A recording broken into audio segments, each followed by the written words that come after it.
안녕하십니까. 소통대통의 지왕입니다. 제가 언젠가도 말씀이지만 정말로 우리는 누구나가 다 자기 자신을 사랑해요. 그래 안 그래요? 네, 자기 자신을 사랑합니다. 근데 이제 그것밖에 몰라요. 우리는 이 두뇌조차도 마찬가지고 모든 시스템이 사회성을 띠고 있어요.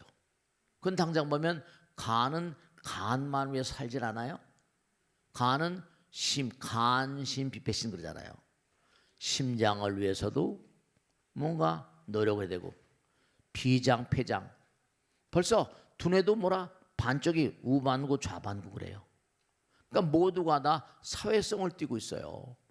그러니까 나 자신을 사랑하는 건 좋은데 한 걸음 더 나가서 사회성을 띈 존재이기 때문에 그 다음엔 상대방에겐 상대방이 소중하니까 나의 자기를 사랑하는 것만큼 상대방도 배려하면 그만큼 우리는 사는 세상이 평화로울 텐데 그걸 잊어버리고 살아요. 우리 소통대통에서는 항상 뭐라고 한다? 나의 자기가 소중한 것만큼 남의 자기도 소중하다. 이런 걸 잊지 않으셔야겠다. 그런 말씀 드린 거예요. 자, 그리고 항상 드린 말씀이 나 자신을 더 사랑하세요. 그리고 나 자신을 사랑하는 것만큼 남도 사랑하세요. 자, 질문 받겠습니다. 네, 질문해 보세요. 네. 저는 뭘 할 때마다 꾸준하게 하지 못하고 작심삼일할 때가 많습니다. 늘 실패하는 제가 부끄러운데 어떻게 해야 할까요? 네, 고맙습니다. 뭘 이렇게 일을 하는데 우리가 시작은 해요. 그런데 그걸 제대로 맺질 못하고 항상 작심삼일 그런 얘기를 해요. 너무 많이 풍미되는 그런 얘기인데요. 작심삼일이 아니라 작심삼촉으로 돼요. 근데 중요한 건 그런 게 있어요. 여러분 이게 참 중요한 건데 우리가 개미라거나 벌러지라고 다른 건 왜 그래요? 개미나 벌러지도 살아요, 그죠? 근데 그들은 뭔가 이렇게 적이 공격을 해 들어오면 촉급하게 반응해야 되잖아요. 중요한 건 뭐냐면 우리는 그래도 인간이니까 덩어리가 있으니까 계획을 세우고 막 그래요. 물론 미물중생도 그렇겠지만, 근데 중요한 건 이른바 아무나 다 위대하지 않습니다. 아무나 다 훌륭한 사람이 아니에요. 그리고 또 아무나 다 잘 되지 않아요. 당장 우리가 사는 세계는 우리보다 바로 위에 하늘나라는 적어도 인간의 50년이 거기 하루래요. 인간의 100년이 하루래요. 그럼 우선 이 세상에서 50년을 하루같이 산 사람, 만약 그 세상에 사는 사람들은요 적어도 하루니까 50년을 하루같이 사는 그런 이데아가 있고 노력이 있는 거예요. 꾸준히. 그러니까 그런 걸 본다면 옛날 어르신들 말씀하더라 대가는 연습이 만드는 거예요. 그리고 대가는 노력의 산물이에요. 그 공부를 잘하는 사람의 특징이 slow and steady, 꾸준하다는 거죠. 쟤네가 꾸준한 거예요.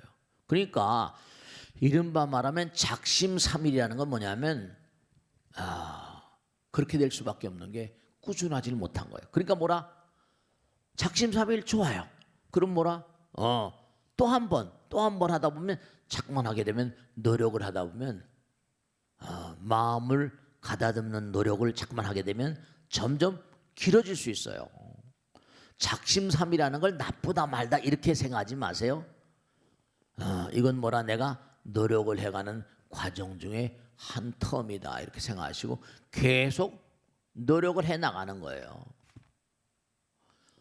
작심삼일이라는 말이 세상을 풍미하는 이유는 뭐냐? 그런 사람들이 너무나 많기 때문에 그런 단어들이 나오죠. 불교에서 초발심시 변정학이라 이른바 말하면 한 생각이라는 게 한 생각이 이렇게 기가 막힌 거죠. 한 생각이 바로 정말로 부처님 말씀대로 네가 발심한 그 순간에 일반 정각을 이룬 거래요. 한순간이 깨달음의 정각을 이룬다는 건 바로 한순간 한순간 쌓아가라는 거예요. 한순간 한순간. 그러니까 불교에서는 순간을 뭐라 영원처럼 그러잖아요. 한 찰나 찰나. 그러니까 옛날 말씀에 그런 게 있어. 시작이 반이다 그래요. 그럼 시작이 반이면 두 번 시작하면 끝나잖아요. 그죠? 그럼 계속 하는 거예요. 꾸준히. 그러다 보면 뭐라 아무래도 뭐라 안 하니만 뭐라 나을 거 아니에요. 안 하니만 못한 것도 그렇지만은 그러니까 중요한 건 계속 꾸준히. 그러니까 옛날 서양 속담도 slow and steady 그러잖아요.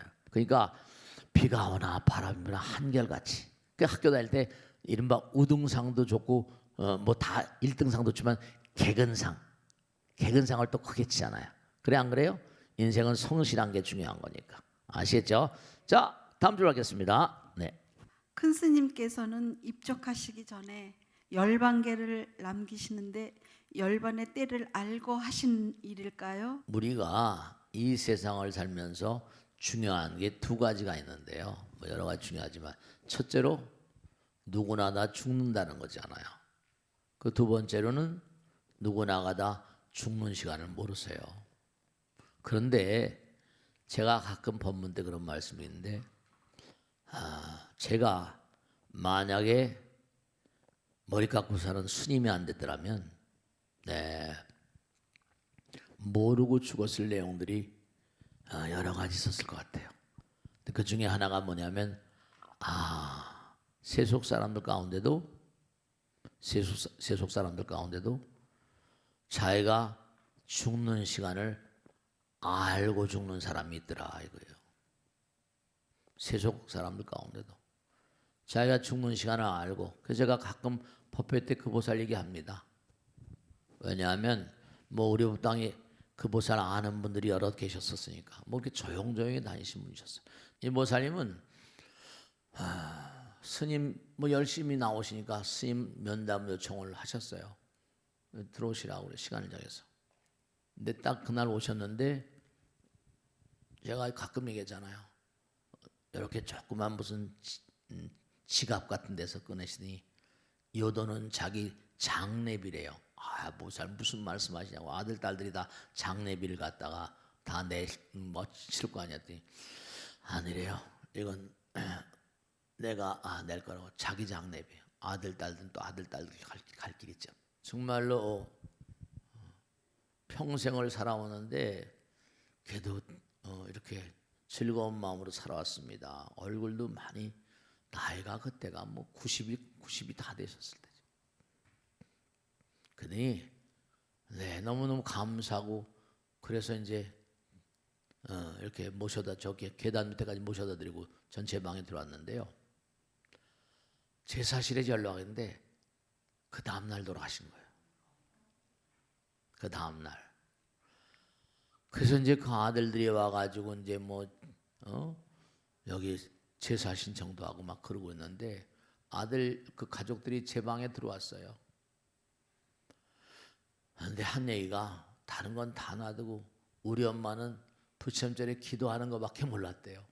아침에 일어나면 머리를 깨끗이 빗고 한 다음에 앉아서 거박이 기도하고 그리고 법당이 온 날 법당이고 다른 데 갈 줄도 모르고 그거 하나밖에 모르시더래요. 스님들 가운데 가끔 가다가 내가 언제 죽는다. 부처님도 그러셨거든요. 내가 이후 석 달이면 죽을 것이다. 자기 죽는 날을 아는 분들이 계세요.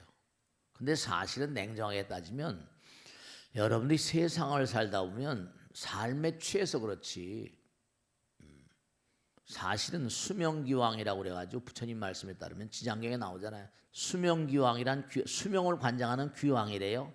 이 귀왕은 뭐냐면 나는 모든 중생들이 태어난 날짜 아울러 죽는 날짜로 다 안돼요. 나는 중생들의 수명을 다 관장하며 태어난 날과 죽는 날을 다 아나니. 그러니까 그런 데서 다 여러분이 저승사자가 있느냐 없느냐 그런데 이제 때에 맞춰서 이제 다 이렇게 저승으로 데려갈 그런 그 사자들이 옵니다. 그러니까 자기 죽음의 날을 얘기하고 아는 사람들 있는 거 보면 뭔가 이게 통하는 게 다 있는 거예요. 그러니까 여러분이 아이들 태어나는 부분은 뭐예요? 꿈을 꾸잖아요. 태몽을 꾸잖아요. 그래 안 그래요? 여기 중에도 손 들어보면 태몽 꾸는 사람들이 많이 계실 거예요.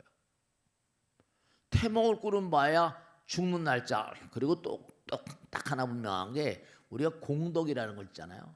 공덕이라는 건 뭐라? 복도 수명복 그러잖아요.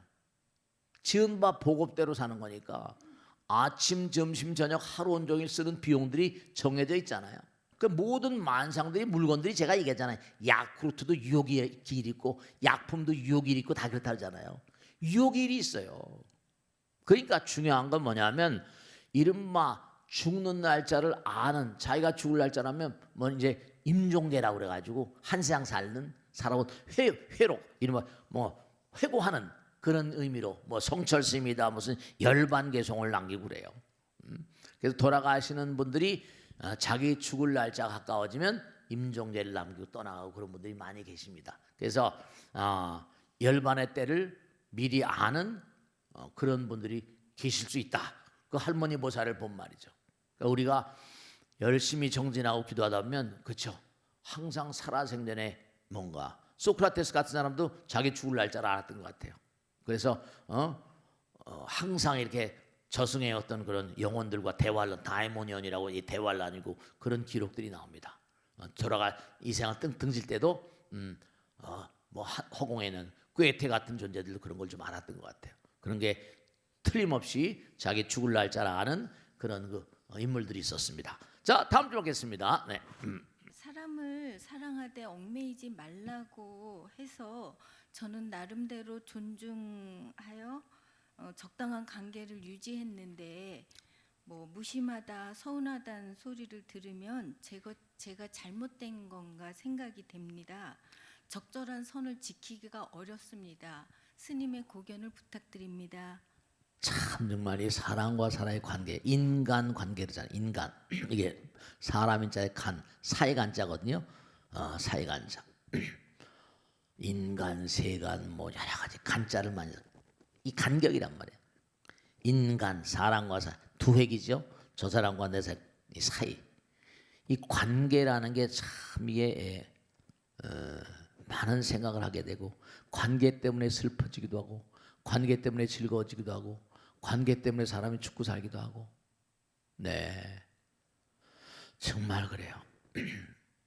뭐 긍정적으로 생각할 것도 많지만 부정적으로 생각할 것도 너무 많죠. 사람과 사람 사이의 관계는 부처님 말씀에 인연 그죠? 제법이 정현성이 제법 정현이라 인연 따라 만나고 인연 따라 흩어진 인연이라는 게 너무너무 중요하죠. 인연. 그러니까 중요한 건 뭐냐면 근데 하나 또 긍정적인 측면 이른바 말하면 좋은 사람 만나면 승공천상이라 그죠? 나쁜 사람 만나면 또 뭐 나락에 떨어지기도 하고 근데 그게 전부 다 인연이에요. 그러니까 부처님 말씀에 따르면 인연은 필연이라는 거죠. 근데 보면은 결국은 자기 자신의 마음자리 같은데요. 이우주 만유가요. 여러분 생각해 보세요. 광활한 우주의 무량한 별들의 나라를 부처님께서 뭐라고 하셨죠? 우리가 지금 여기 100년만 사는 게 아니에요. 무량겁 우리의 마음 가운데 부처님 계시다니까 우리는 여기 올 때까지 무량억겁을 살았어요. 무량억겁을 살아오는 과정 가운데 누구나 안 만났겠습니까? 다 인연 따라 만나는 거예요. 인연 따라 만나요. 그렇기 때문에 우리가 세상 살면서 부처님 말씀이 그래서 소중한 것이 만약의 경우에 부처님 말씀으로 인연의 소중함을 아는 자가 인연의 소중함 저 사람이 나에게 왜 극악하게 되올까? 거기서 이제 인연의 소중함을 아는 자가 자비의 참뜻을 안대요. 나에게 모나게 되온 존재를 보면 거기서 뭐라고 그랬어요? 거기서 내가 과거생에 저 친구하고 아픈 마음의 관계를 나눴나 보다 이렇게 보라는 거 아니에요? 그래서 거기서 뭔가 나의 업장소멸을 공부하는데 그게 안 되면 뭐라? 다음 생에 또 다시 뭐라? 핑퐁공처럼 다시 넘어가요. 근데 그게 안 되면 이제 다음 생에 또 고통스러운 어떤 관계를 연출할 수밖에 없죠. 그러니까 인생은 뭐라 드라마보다 더 드라마틱합니다. 여러분 스스로 한번 생각해봐요. 남편이 뭐 잘못했냐 그러면 그럼 당신은 뭐 잘했냐 이래 버리면 그건 또 다시 넘어가는 거예요. 풀지 못한 과제가 계속 연장 게임이 됩니다. 그러니까 부처님 말씀이 나오죠. 원한을 뭐라 원한으로 갚으면 원한이 뭐라 쉬어지지 않는다. 그러니까 우리는 계속 윤회하는 거예요. 계속 윤회하는 거예요. 그러니까 정말 우리가 삶을 도모하면서 끊임없이 배신당하지 않을 수 없고 끊임없이 만나지 않을 수가 없어요. 그러니까 만남을 아름답게 하면 천당이라는 세계도 있고요. 극락이라는 세계도 있고요. 그런 게 있을 수밖에 없어요. 그러니까 좋은 마음을 가지고 살면 좋은 인간관계를 바탕으로 하는 그런 아름다운 세계도 있으니까 아름다운 관계를 자꾸만 뭐라 원수도 뭐라 외나무다리에서 만나게 되면 뭔가 긍정적인 마음으로 만나고 이렇게 좋은 차원으로 만나면 그만큼 수명이 길고 아름다운 별나라가 나를 기다리고 있을 수가 있어요. 아시겠죠? 우리가 이 세상을 살면서 그 사람과 내 사람, 그 사람과 내가 만나는 것은 이건 우연이 아니다라는 걸 항상 잊지 마시고 부처님 말씀대로 우리의 마음 가운데 부처님 계세요. 그렇기 때문에 무량억겁을 살아왔기 때문에 그 사람이 나에게 잘하는 것도 그 사람이 나에게 못하는 것도 전부 다 고통스러운 만남 같은 것도 그게 이렇게 생각하면 업장소멸구나. 그렇게 생각하면 한번 숙제 하나를 푼 거예요. 그가 나에게 아무리 못하게 되온다더라도 거기서 나의 과거생이 뭐라 업장이 녹아내린다면 또 문제를 하나 푼 거예요. 그러니까 참 문제를 풀면 뭐라 좋은 점수를 만나고 앞으로 나가는 거예요. 근데 문제를 잘못 풀면 뭐라 자꾸만 빵떡을 맞으면 뭐라 점점 아래로 떨어지니까 이게 이제 악도가 기다리고 있는 거예요. 그래서 우리가 세상을 사는데 이른바 부처님 말씀에 선업과 악업이라는 게 있잖아요. 그래서 항상 세상을 살면 우리가 모든 것을 고통도 뭐라 선물이다. 나에게 오는 어떤 질병 같은 것도 선물이다. 그죠? 네, 그러면 뭔가 아니 그게 슬기로운 어떤 지혜로 자비심으로 풀어지니까 그만큼 점수가 잘 나오면 나의 인생은 다른 데보다는 플러스 점수가 나올 수가 있고 그래서 매일같이 고통도 감사, 질병도 감사, 재앙도 감사 그렇게 살아가시면 뭔가 항상 있지 않으시게 이른바 부처님 말씀대로 인연의 소중함을 안 자가 자비의 참뜻을 안다 이런 걸 명심하세요. 자 마치겠습니다. 다음 주에 다시 뵙도록 하겠습니다. 네.